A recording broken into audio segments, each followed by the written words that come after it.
Sur ça. Nous avons, Donc, je vous vraiment, propose de Monsieur suivre, Faye, Monsieur oui. Bass, ensemble la réaction de Hassan Dioma Ndiaye, le président de la Ligue sénégalaise des droits de l'homme, que nous avons joint tout à l'heure par téléphone. Monsieur Ndiaye également, Hassan Dioma Ndiaye, qui vous le savez également est avocat et il est juriste.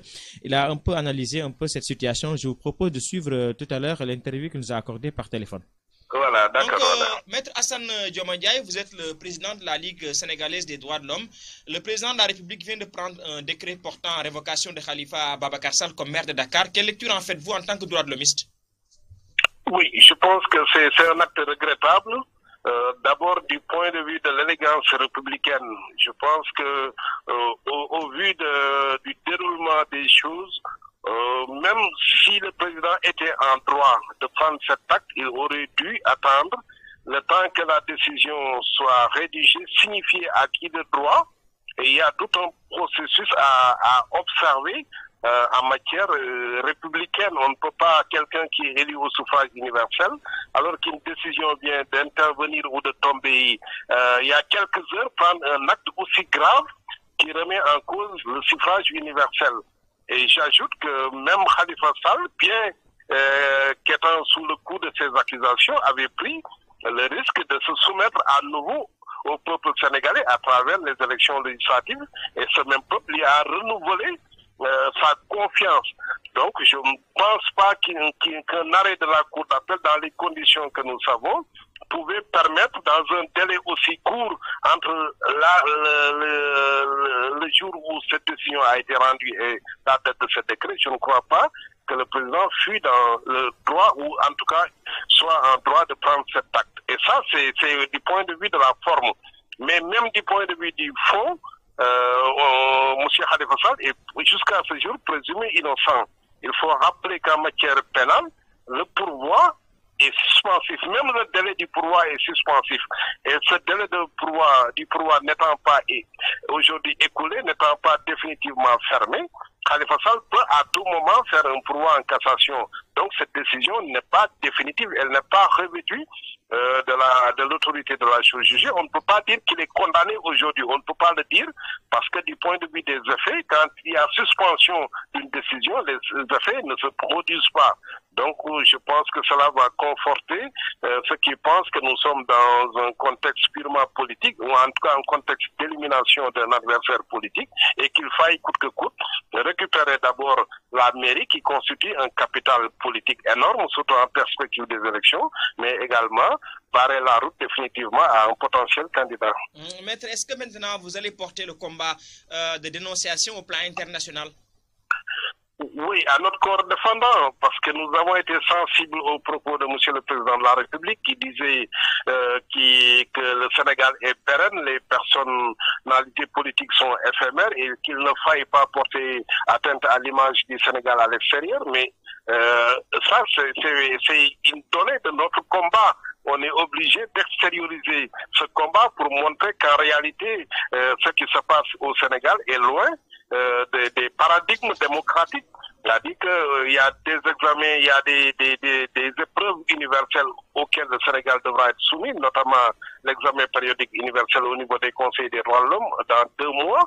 Et à ce niveau, le Sénégal doit présenter un rapport de la situation des droits de l'homme au Sénégal. Et le Sénégal est membre également de ce Conseil des droits de l'homme. C'est-à-dire que le Sénégal est contrôleur et censeur en matière de droits de l'homme par rapport à d'autres pays. Vous ne pouvez pas prétendre assumer ce statut et violer des principes basiques de droits de l'homme, notamment la présomption d'innocence, l'interdiction de la détention arbitraire, l'exigence d'un procès juste et équitable, sont des choses que tout État doit observer. Erga omnes, c'est le jus cogens, c'est des impératifs opposables à tout État. Donc, je pense qu'aujourd'hui, on ne peut pas faire le reproche à des citoyens ou à des ONG de porter un combat à l'extérieur pour terminer l'image du Sénégal. Il s'agit plutôt de s'ajuster, de savoir qu'aujourd'hui, on ne peut pas faire abstraction des droits de l'homme, du respect des droits de l'homme dans le cadre d'une gouvernance telle qu'elle soit, et aucune cause ne saurait justifier la transgression de principes fondamentaux en matière de droits humains. Maître, une dernière question. Quelles conséquences maintenant pour notre démocratie qui a toujours préservé une certaine image? Oui, c'est dommage parce que le Sénégal, vous l'avez dit, était présenté comme un îlot lumière dans un océan d'obscurantisme. Aujourd'hui, les exemples, les pays phares en matière de droits de l'homme, c'est le Burkina, c'est le Cap-Vert, c'est le Ghana. Aujourd'hui, nous régressons. Et chaque fois, nous faisons la curiosité du monde, ou en tout cas du débat universel, quand on vous dit qu'il y a telle loi au Sénégal, la loi sur l'enrichissement illicite, avec les violations que nous connaissons, les remises en cause des droits fondamentaux, des droits de la défense, les gens s'étonnent. Quand on met en prison des potentiels adversaires politiques, les gens se posent des questions.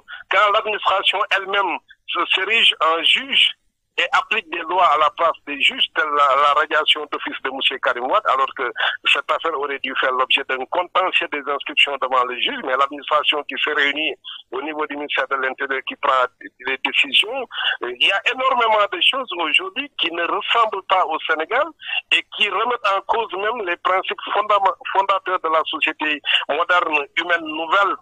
On ne peut plus ne pas se cheviller aujourd'hui au droit international et aux standards internationaux. Donc je pense qu'aujourd'hui, l'alerte doit être donnée par tout le monde et tout le monde doit se lever pour dire attention, on est en train de ramer à contre-courant et on est en train surtout de créer les germes d'une tension sociale qui risque évidemment de compromettre toute cette émergence qui est vantée un peu partout. Les droits de l'homme sont non dérogeables et sont devenu aujourd'hui le langage universel. On ne peut pas aujourd'hui ne pas en tenir compte. Je pense que le président de la République, ses partisans, ses conseillers devront aujourd'hui accepter la réalité et revenir à la sérénité et simplement s'en remettre à la justice et laisser cette justice travailler librement également. Parce qu'aujourd'hui, c'est bien de protéger les magistrats, c'est bien de protéger les institutions, mais ce qui est davantage mieux, c'est de permettre à ce que ces institutions travaillent de façon à susciter le respect. Parce que le respect ne se force pas, il se suscite. Mais si vous faites votre travail normalement et si vous êtes à équidistance entre tout le monde et si vous respectez la loi, rien que la loi, vous mettez fin à ces attaques qui aujourd'hui n'honorent ni les citoyens qui le font, n'honorent pas la République et risquent de fossoyer même cette République. Maître Assane Dioma Ndiaye, merci infiniment. Voilà, c'est moi qui vous remercie. Je rappelle que vous êtes le président de la Ligue sénégalaise des droits de l'homme. Voilà, je vous remercie. Voilà, c'est l'entretien qu'Assane, Maître Assane Dioma Ndiaye, président de la Ligue sénégalaise des droits de l'homme, nous a accordé.